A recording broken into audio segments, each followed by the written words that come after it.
Partnership chapter में बेटा हमारा क्वेश्चन है ए बी सी पार्टनर्स हैं जिनकी प्रॉफिट शेयरिंग रेशियो 4:2:1 है and it was agreed that C share in profit for the year would not be less than 75,000। Guarantee का question है जिसमें कह रहे हैं कि सी को 75,000 से कम प्रॉफिट नहीं होना चाहिए और प्रॉफिट इन्होंने साल में जो कमाया है वो 3,15,000 रुपये का कमाया है और हमसे कह रहे हैं P&L अप्रोप्रिएशन में पार्टनर्स के प्रॉफिट का डिस्ट्रीब्यूशन करवा दीजिए।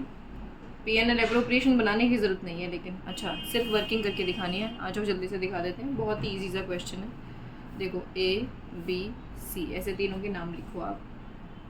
3,15,000 रुपये में से इसका शेयर कितना है, A का 4/7 का।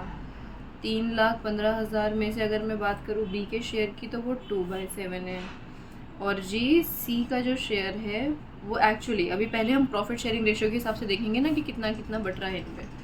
तो जब आप इसे सॉल्व करोगे तो ये 1,80,000 आएगा, ये 90,000 आएगा और ये 45,000 आएगा, 45,000।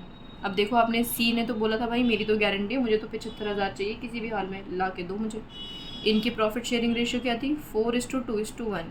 ये A की थी, ये B की थी, ये C की थी। ठीक है, C की गारंटी थी कितने की, 70 की। यानी अगर मुझे इस 45 को 70 बनाना है तो मैं कितना अमाउंट इसमें और जोड़ दूँ, 30,000 रुपये, है ना। अब ये 30,000 रुपये कहीं आसमान पे से उतर के तो आएंगे नहीं। ये जो पैसे हैं ये देने वाले कौन हैं, रिमेनिंग पार्टनर्स। तो अब ये रिमेनिंग पार्टनर्स देंगे। तो अब दोनों एक दूसरे का मुंह देख रहे हैं कि 30,000 में से भाई मैं कितना दूंगा, तू कितना देगा। तो लड़ाई झगड़े वाली कोई बात नहीं है। A और B बचे थे ना, तो A और B की जो रेशियो थी वो उस रेशियो में इसको इस 30,000 को बांट लेंगे। यानी इनकी रेशियो एक तरीके से देखी जाए तो 2:1 आ रही है।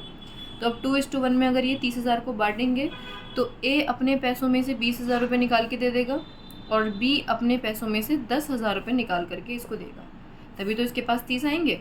तो यानी अगर A की प्रॉफिट की बात करें हम तो वो 1,60,000 का हुआ है, B के प्रॉफिट की बात करें तो 80 का हुआ है और C के प्रॉफिट की बात करें तो वो 75 का हुआ है। जी बोलो, बात समझ में आ गई आप लोगों को।